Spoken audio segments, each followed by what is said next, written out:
All right, so a lot of times people come to me and talk about my capacity and all the things that we're doing around the world and the albums and the books and the trips and the ministries. But guys, this pales in comparison to the Apostle Paul. Behind me is the city of Corinth that is way in the distance. And the thing that's crazy about that season for Paul is he's coming, Acts 16, Paul and Silas, they get busted out of jail from worship. Acts 17, he goes into Athens and he preaches on Mars Hill and people get saved and other people hate it. And then he kind of gets run out of town. Then he goes to Corinth, which is, I believe, where we see this anointing and this expansion on his life increase like never before.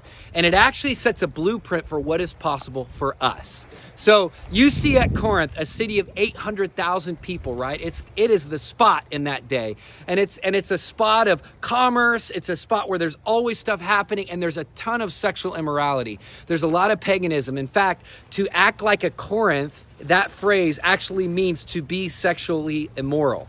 And so Paul was stepping into like a dark city, but yet the anointing in his life expanded like never before. And so you see him launching the church. You see ministries igniting, revival igniting. He's going down and he's debating with the scholars of the day. He's going into the synagogue. He's going to Agora. He's preaching the paint off the ceiling.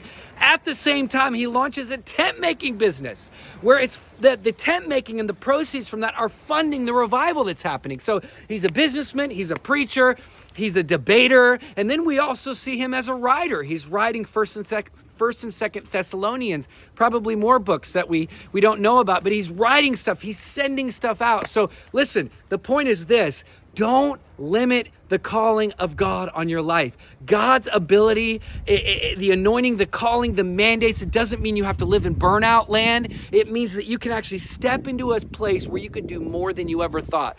Paul shows us the way. This is my model, right? This should be our model and our pioneer for what is possible in our lives today.